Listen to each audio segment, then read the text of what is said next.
Chào mừng các bạn đến với Vietnam Innovator. Hôm nay chúng ta sẽ có một bạn rất là khách mời rất là đặc biệt, Ngô Minh Hiếu, và biệt danh là Hiếu PC. Bạn Hiếu là một trong những người mà cũng rất là trẻ tuổi và cũng rất là được biết đến với một số các cái lĩnh vực khác nhau, nhưng mà đặc biệt là liên quan đến an ninh mạng. Xin chào Hiếu. Dạ, em xin chào anh và em xin chào Vietnam Innovator. Rất là vui có mặt tại cái buổi ngày hôm nay để chia sẻ về cái câu chuyện về ngành an ninh mạng và cái dự án chống lừa đảo.vn.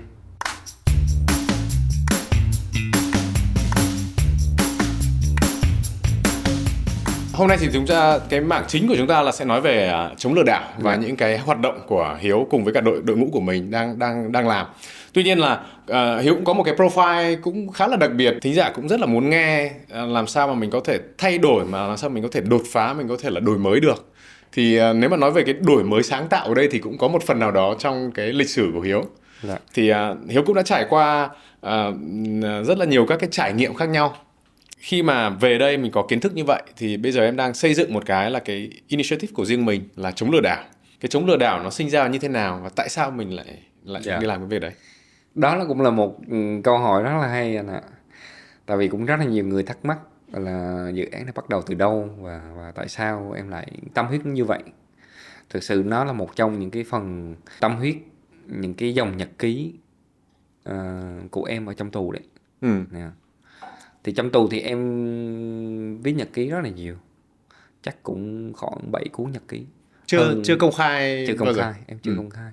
Trong nhật ký nó có rất là nhiều thứ, từ những cái cuộc sống hàng ngày của mình ở bên Mỹ, rồi những ai mình gặp được, những bài học cuộc sống và những cái kế hoạch tương lai.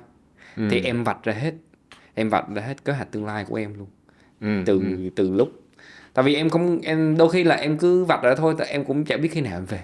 Ừ. Đôi khi em tự nhủ bản thân thôi, bây giờ mình cũng chả làm gì ở trong tù, mình cứ đi học rồi mình viết nhật ký, biết đâu một ngày nào đó nếu được có một cái may mắn mình được về sớm thì mình có thể vận dụng được, còn không thì thôi.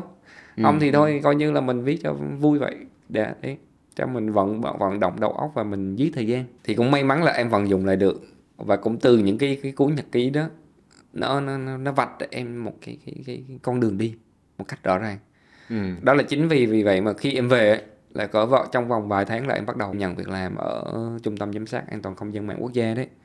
Thì em mới tập hợp lại các anh em mà trong ngành IT, trong ngành an ninh mạng. Thì mọi người thì rất là hưởng ứng. Đó, một số anh em thì ban đầu cũng rất là nghi ngờ. Ừ. Đấy, tại vì họ cũng chưa có kiểm chứng được, họ cũng chưa đủ sự tin tưởng được, thì em cũng hiểu mà. Ừ. Nhưng Ừ. mà sau đó thì làm việc một thời gian thì bắt đầu cái từ 4 anh em ban đầu nha, bắt đầu lên 10, bây giờ là 30 mấy bạn rồi, Ừ. là trong trong nhóm đều là những anh em làm việc không công hết. Không có lương nhưng mà rất là nhiệt huyết.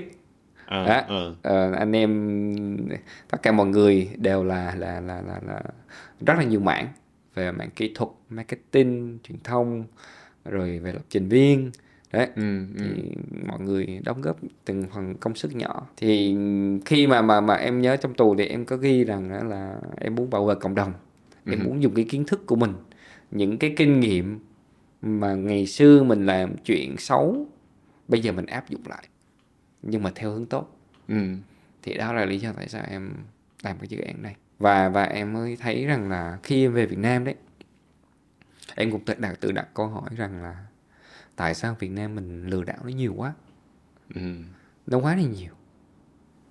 Và em cũng hiểu một lý do là tại vì cái xã hội, cái công nghệ đi quá nhanh, rồi những con người, đặc biệt là những người lớn tuổi, họ chưa nắm bắt được, họ chưa nắm bắt được cái sự chuyển đổi số đó. Ví dụ như bây giờ đại trường hợp họ chỉ biết sử dụng app thôi, có thể là họ chỉ biết sử dụng Facebook hoặc là sử dụng mạng xã hội vân vân, nhưng sử dụng những tính năng bảo mật, những tính năng liên quan tới quyền riêng tư của họ thì họ không biết. Đôi khi hỏi những cái người lớn tuổi đi, như ba mẹ em hay là ba mẹ anh, đặt mật khẩu ra sao, Ừ.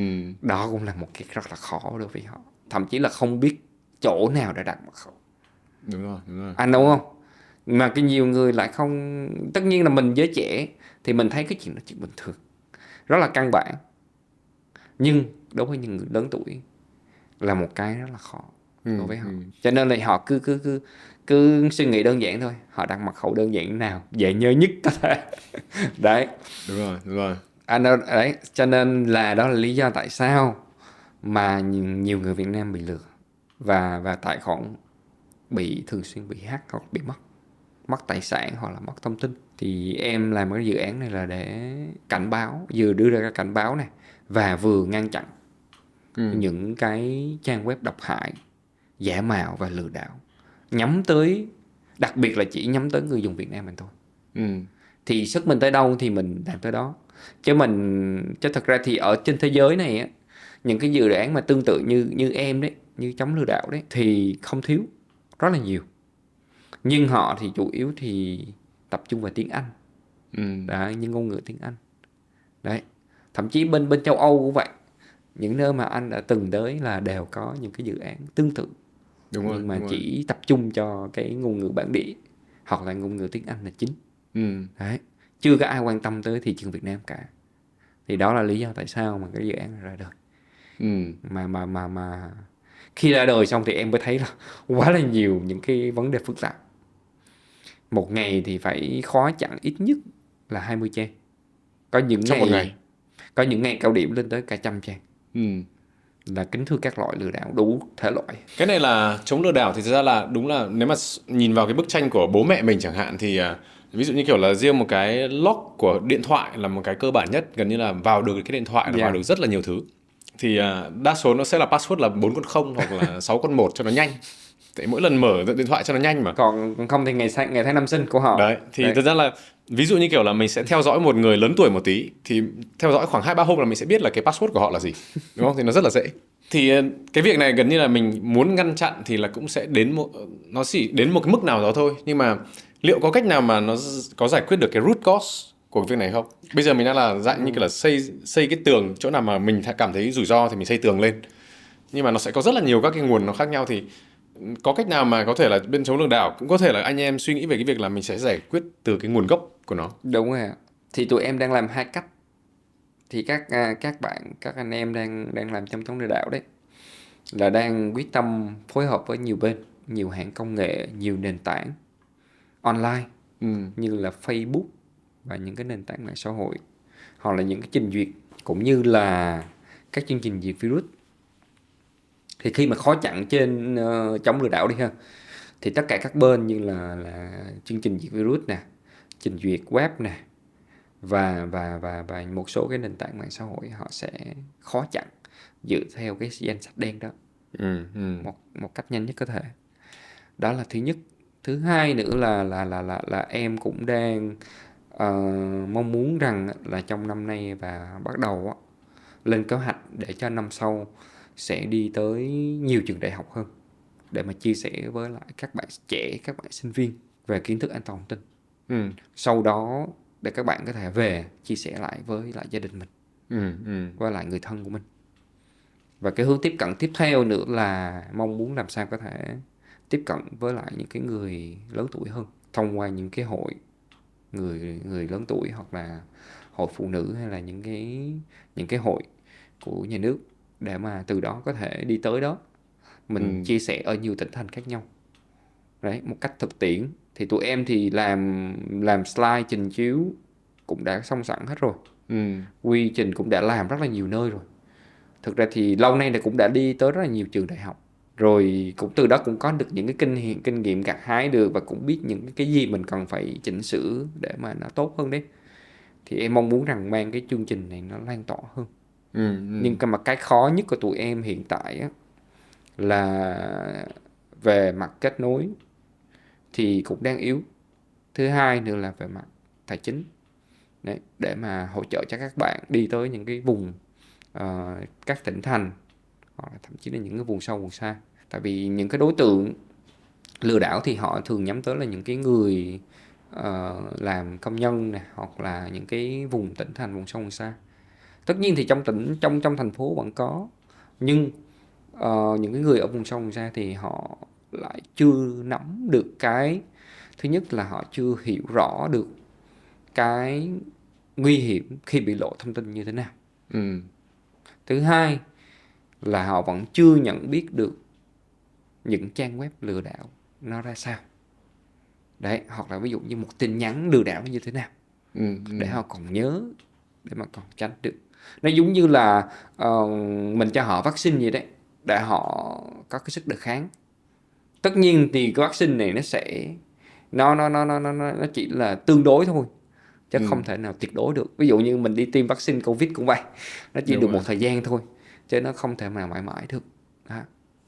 Nhưng mà cái chống lừa đảo này thì ví dụ bây giờ đang tưởng tượng những cái stakeholder hoặc là những cái đối tượng mà đang hướng tới để lan tỏa kiến thức, lan tỏa một cái tinh thần và tư duy, thì nó là từ các bạn trẻ, sinh viên đại học, có thể là học sinh, Dạ. đến các cái thế hệ là bố mẹ, cha mẹ mình. Tuy nhiên thì là mỗi một người họ sẽ, mỗi một cái gọi là một cái cộng đồng, họ sẽ tiếp nhận một cách khác nhau, và cái cách thức mà mình nói, mà mình trao đổi và mình đưa các cái thông điệp thì mình sẽ cần phải thay đổi.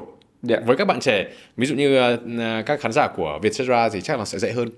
Nhưng mà bây giờ em ví dụ tự hình dung ra là đang đứng trước một cái cộng đồng khoảng 100 các bác, các ông bà, hội người cao tuổi chẳng hạn, thì bây giờ mình có 5 phút với họ, thì mình sẽ nói như thế nào để họ có thể hiểu được luôn về cái sự cần thiết của những cái thông tin, kiến thức này.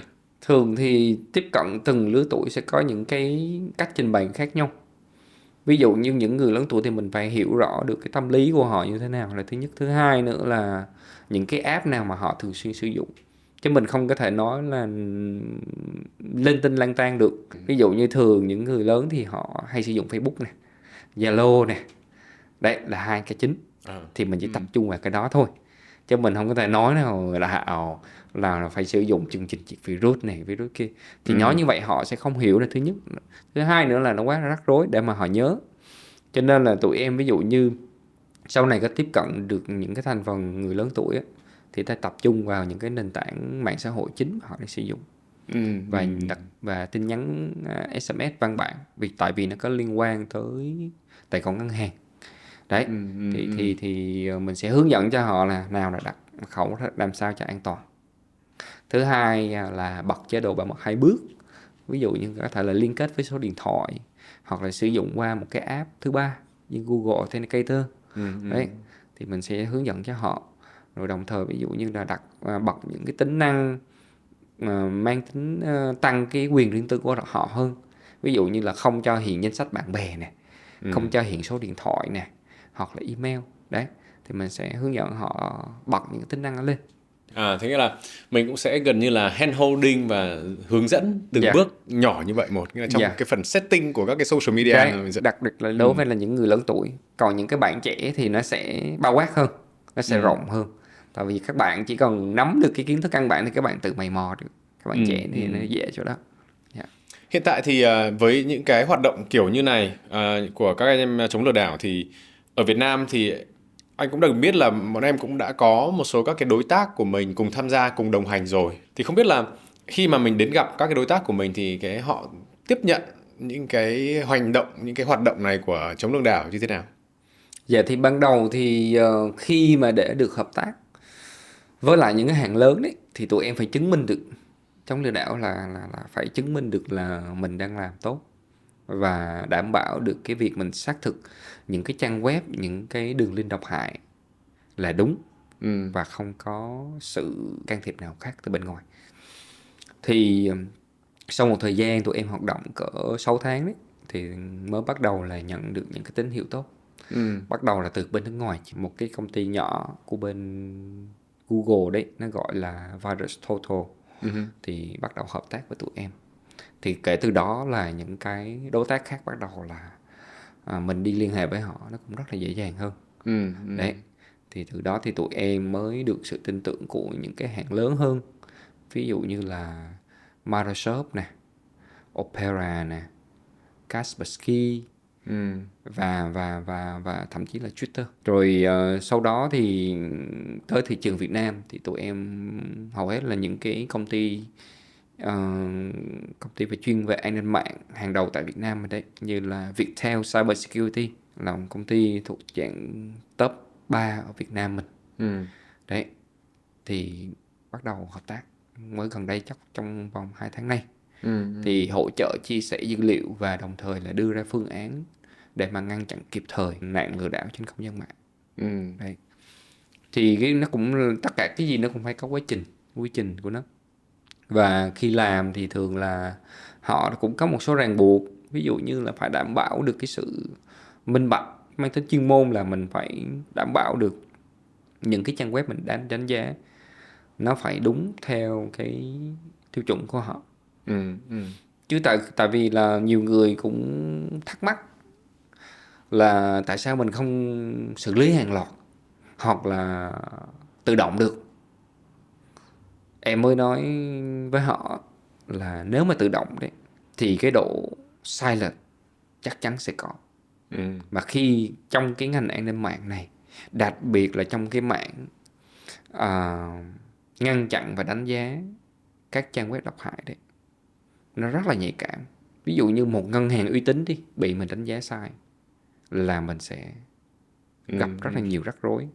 Thứ nhất là về mặt uy tín bị suy giảm, thứ hai là về mặt pháp lý. Thành ra là tất cả, ví dụ như tụi em có áp dụng công nghệ máy học hay là công nghệ trí tuệ nhân tạo đi, dùng để phân tích, đánh giá, sàng lọc hết tất cả những trang web, nhưng vẫn phải qua xử lý bằng tay hết Ừ. cuối cùng, Ừ. để mà xếp loại, phân loại và đưa vào danh sách đen.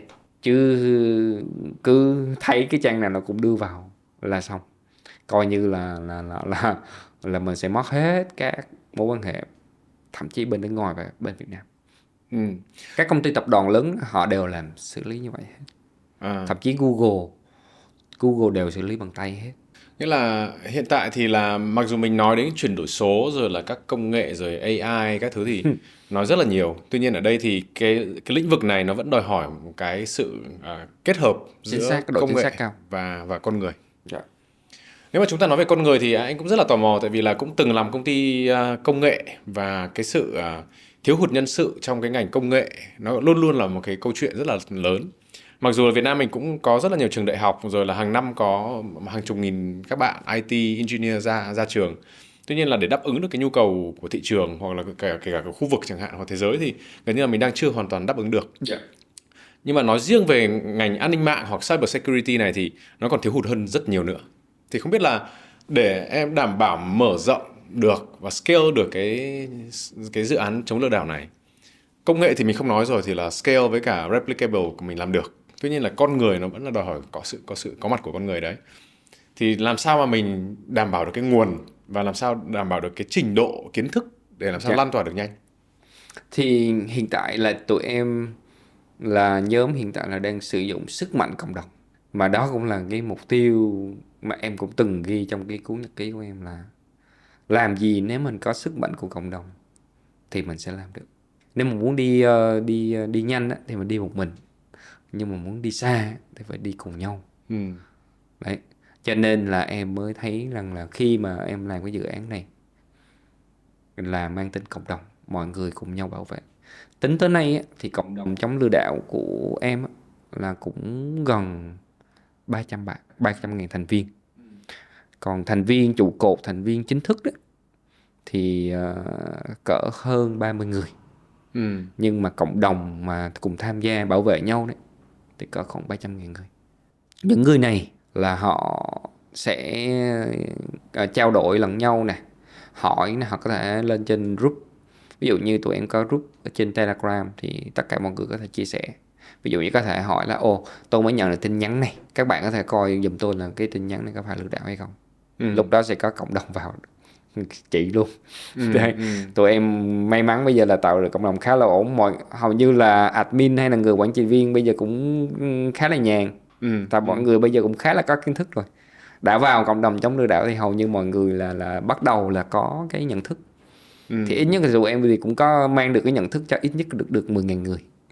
Đấy, thì từ 10.000 người ở trong trong cái khoảng 300.000 người đó, thì 10.000 người này họ sẽ đi lan tỏa và họ sẽ giúp những cái người khác đấy có thêm kinh nghiệm, có thêm cái thì những cái người này họ sẽ báo cáo lại, họ kêu là cái trang này lừa đảo đi, hoặc là cái tin nhắn này lừa đảo đi, Xong rồi cái tụi em hàng ngày sẽ coi lại, xem xét lại, sau đó mới đưa vào danh sách đen. Mà sau khi đưa vào danh sách đen là hầu hết là những cái một vài cái trình duyệt hiện đang hợp tác với bên em đấy, hoặc là những cái chương trình diệt virus đấy, họ sẽ khó chặn theo cái đó.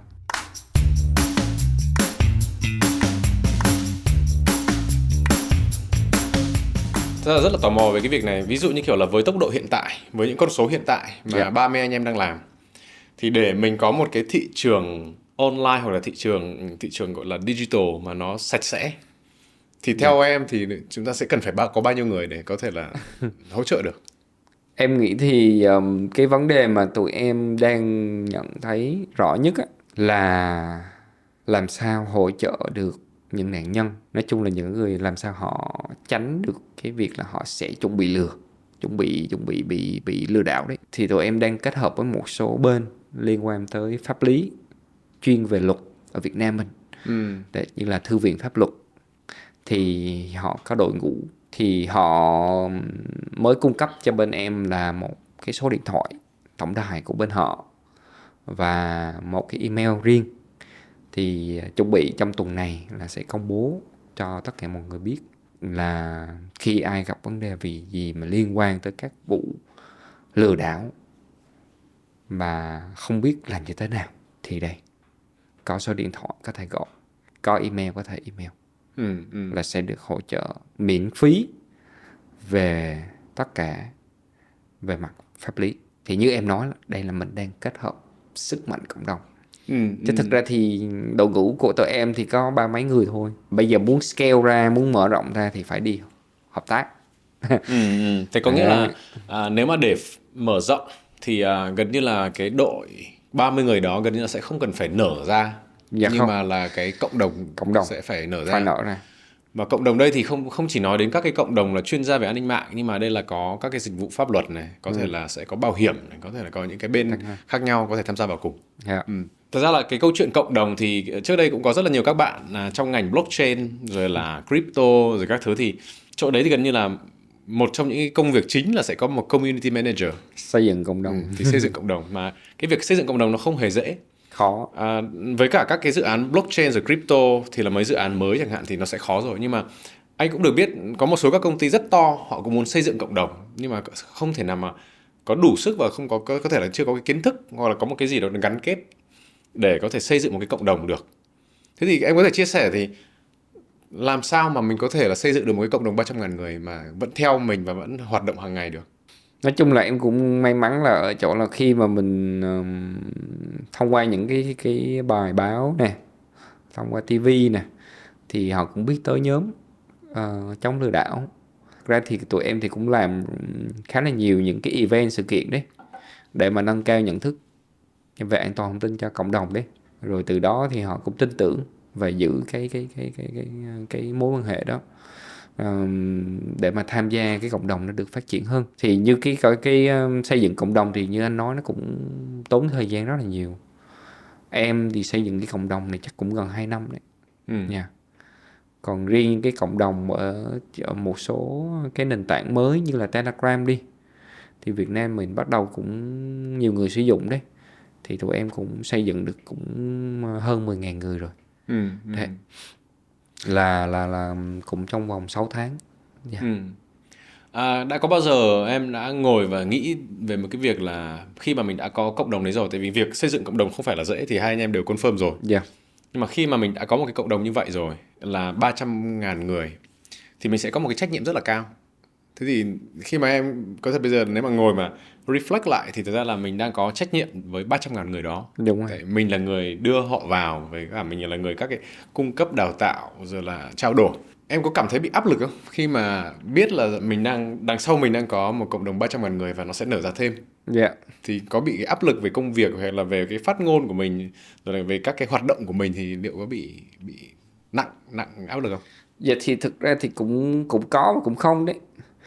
Thực ra thì cũng may mắn là cũng có một vài bạn cũng hỗ trợ, một vài bạn quản trị viên, bạn hỗ trợ xây dựng cộng đồng. Và một số thì chạy những cái chương trình event đấy, để mà cộng đồng có thể hưởng ứng và tham gia. Em thì cũng thường xuyên đưa ra những cái cảnh báo trên Facebook, trên mạng xã hội.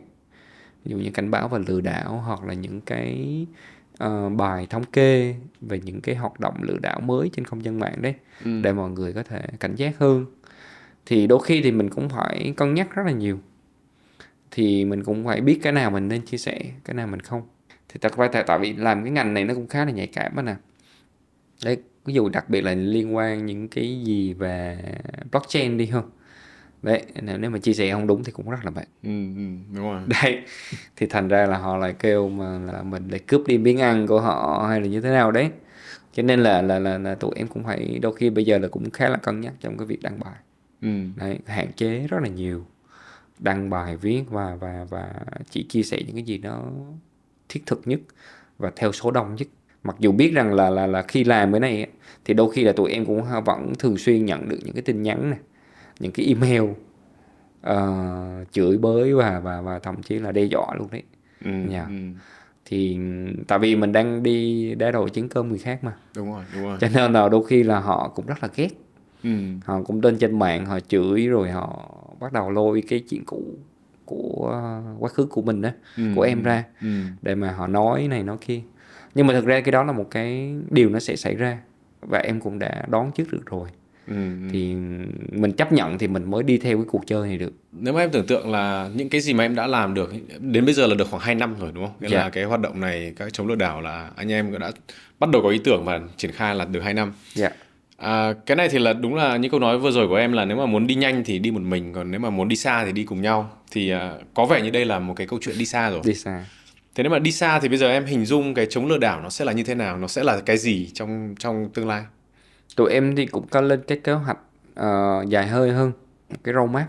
Tại vì mình đi gặp đối tác bên nước ngoài đấy, hay mình kết hợp với nhiều bên đấy, là mình phải có một cái profile tốt, mà mình phải vạch ra được những cái con đường mình sẽ đi như thế nào. Thì tụi em thì cũng đã vạch ra được một số cái điểm chính. Thứ nhất là phát triển về mặt truyền thông nào, làm sao mọi người biết thêm về dự án chống lừa đảo. Nhưng cái quan trọng ở đây là làm sao mọi người tiếp cận được những cái thông tin như video nè, hình ảnh nè, những cái nội dung mà chống lừa đảo và các mọi người tạo ra, để cho mọi người biết thêm về những cái hoạt động lừa đảo trên không gian mạng để mà cảnh giác hơn. Thứ hai nữa là tìm kiếm những cái đối tác tiềm năng để mà họ hỗ trợ, chia sẻ dữ liệu, kết nối dữ liệu với nhau, để mà bảo vệ cộng đồng được nhanh và hiệu quả hơn. Nhưng sắp tới thì em sẽ hy vọng là sẽ được hợp tác với Facebook. Thì như vậy thì em mới có thể hạn chế được những cái nhạn lừa đảo trên Facebook nó nhanh và kịp thời được. Đó, thì vẫn đang trong cái quá trình nói chuyện. Rồi cái thứ ba nữa là trong năm 2025 và hy vọng là sớm hơn là 2024 đấy, là sẽ là một cái tổ chức uy tín, được tín nhiệm tại Việt Nam, với cái nguồn cơ sở dữ liệu mà nó liên quan tới các nạn lừa đảo trên không gian mạng, để mọi người có thể sử dụng, đặc biệt là các tổ chức tài chính nè, là họ có thể dùng cái dữ liệu này để mà họ bảo vệ khách hàng của họ.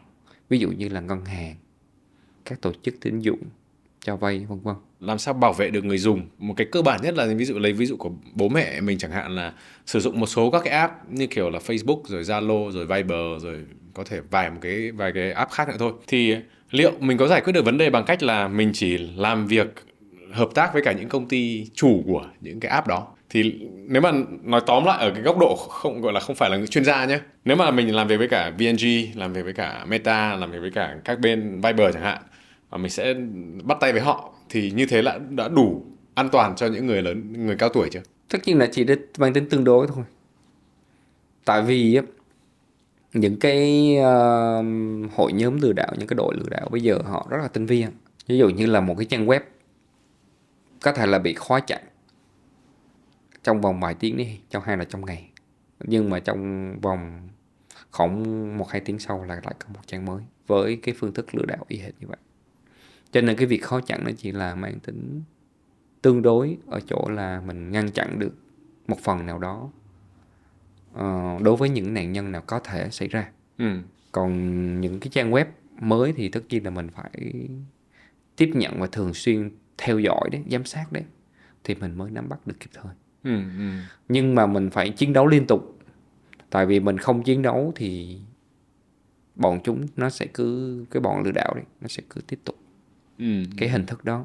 Cái làm sao là mình phải làm cho những cái bọn lừa đảo cảm thấy mệt, cảm thấy không hiệu quả trong cái việc lừa đảo. Ví dụ như đi lừa tài khoản ngân hàng đi ha. Ví dụ như mới gửi đường link lừa đảo, trong vòng vài tiếng sau cái bị khóa mất tiêu. Thì nhiều lần như vậy thì sẽ nản và sẽ chuyển hướng sang đi lừa cái khác, hoặc là bỏ cuộc luôn. Đấy, tại vì đầu tư phải có đầu tư mà. Đấy. Cho nên là làm sao mình phải xử lý nhanh, và hy vọng rằng với cái sức mạnh cộng đồng đấy là cộng đồng sẽ báo về sớm, càng sớm càng tốt, để mà xử lý kịp thời. Không biết là hiện tại theo cái sự dữ liệu của bên em thì là những cái hình thức lừa đảo nào đang được phổ biến nhất và chúng ta cần phải cảnh giác nhất? Một số cái loại hình lừa đảo đang phổ biến nhất hiện nay á, là lừa đảo lấy cắp tài khoản ngân hàng, là gửi qua những cái tin nhắn giả mạo thương hiệu, SMS brand name y hệt với lại tên của ngân hàng luôn.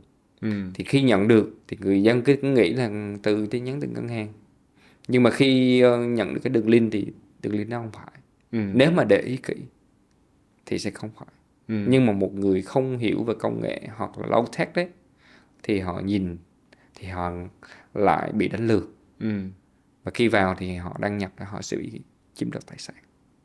Thứ hai nữa là giả danh cơ quan chức năng như công an để mà gọi điện thoại đe dọa, ví dụ như có thể là liên quan tới pháp lý hay là gì đấy, để mà đe dọa làm cho nạn nhân sợ hãi và chuyển tiền cho bọn lừa đảo đó. Thứ ba nữa là giả danh các trang thương mại điện tử, các nhãn hàng uy tín, để mà làm ra những cái trang cộng tác viên, người ta gọi là cộng tác viên lừa đảo đấy. Đấy, thì tuyển dụng rồi các kiểu, nhưng mà thật ra thì không phải. Họ đều làm giả hết toàn bộ giấy phép kinh doanh nè, rồi những cái con dấu họ đều làm giả hết. Hình ảnh avatar profile của những cái người mà liên hệ với họ đấy đều là giả mạo hết. Thì khi mà nhận được những cái thông tin như vậy, thường là sẽ thông qua tin nhắn nè, thông qua Facebook nè, hoặc là thậm chí thông qua những cái app ứng dụng thương mại điện tử.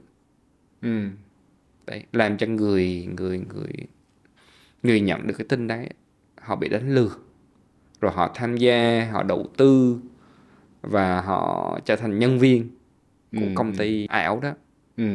Và sau đó thì họ bị mất một khoản tiền rất là lớn. Thường thì cái số tiền mất trong những cái vụ lừa đảo cộng tác viên thì nằm tầm ít nhất là 50 triệu. Ít nhất là 50 triệu. Ít nhất là 50 triệu. Có những người bị lừa lên tới 400-500 triệu. Thứ tư là nạn lừa đảo vay tiền tín dụng đen. Đấy.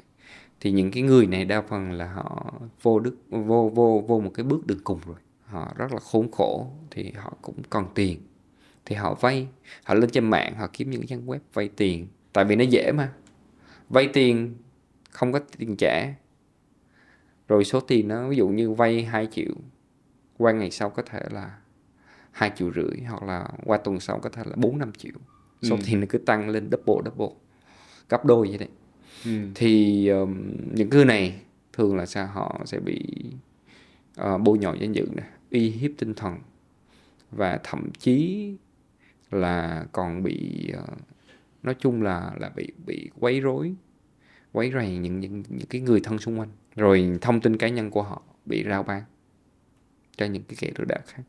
Rồi thứ năm, cái cuối cùng á, là lừa đảo giả mạo nhà mạng, để mà ví dụ như nâng cấp lên sim 4G, hoặc là giả mạo là cái sim của nạn nhân có thể là bị khóa trong vòng 2 tiếng hoặc là 3 tiếng gì đấy, để mà cái người nạn nhân đó họ bị hoảng lên, họ làm theo những cái cú pháp của cái kẻ lừa đảo đó.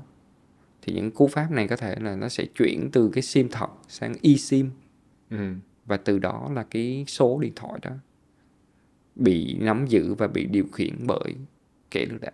Hoặc là ví dụ như là khi mà kẻ lừa đảo họ khai thác được thông tin cá nhân, danh tính của một cái người nạn nhân đấy, Họ có thể ra trực tiếp cái ví dụ như là cái nhà mạng mà họ đang sử dụng đi, để mà họ làm lại cái số điện thoại mới.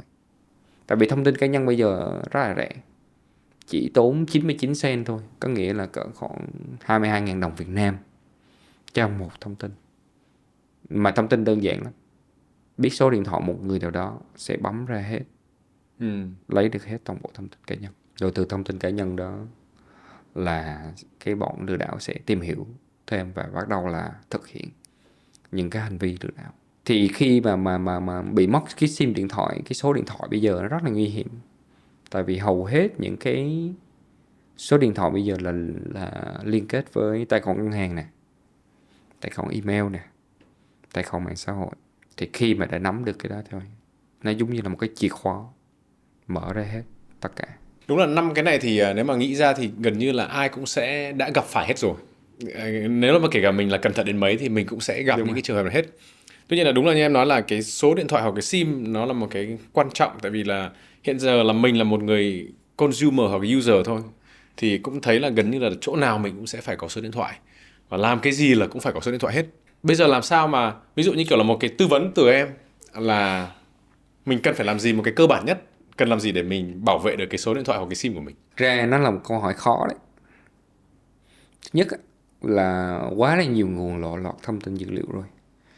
Như theo báo cáo của Bộ Công an đấy, là phải 2/3 thông tin danh tính dữ liệu của người Việt Nam mình bị mất, và đang được rao bán trên các diễn đàn hacker.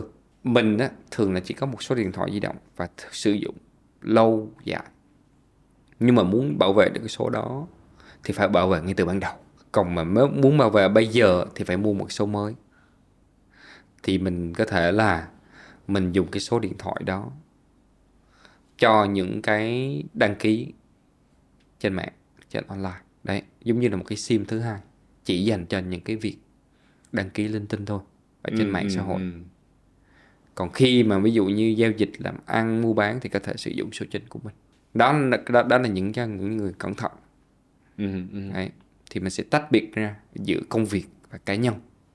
Thì mình có thể là mình quản lý được, mình sẽ tránh được rủi ro một phần nào. Và một điều nữa là khi sử dụng số điện thoại đi ha, tất nhiên là bây giờ nó liên kết với lại tài khoản ngân hàng, đúng không? Ví điện tử, email hay là tài khoản mạng xã hội. Khi mình đăng ký sử dụng những cái tài khoản online như vậy đấy, thì mình cũng nên sử dụng những cái tính năng bảo mật của nó kèm theo. Ví dụ như là bảo mật 2 bước. Đặt trường hợp bị mất cái số điện thoại đi, thì kẻ xâm nhập hay là tin tặc vẫn không vào được. Tại vì còn cái bước cái mã 2 bước. Mà mã 2 bước này bắt buộc là phải sử dụng cái phần mềm thứ ba, ví dụ như là Google Authenticator. Đấy. Còn những cái người nào mà cẩn trọng hơn nữa thì có thể sử dụng những cái công nghệ mới. Ví dụ như là sử dụng những cái thiết bị phần cứng, nó gọi là bảo mật không mật khẩu. Đấy. Nó gọi là passwordless đấy. Thì những cái thiết bị này nó sẽ xác thực bằng vật lý để đảm bảo được rằng là cái người này là chính họ, tại vì cái thiết bị đang nằm bên đó. Thì cái đó nó phải cần có sự đầu tư một chút chi phí.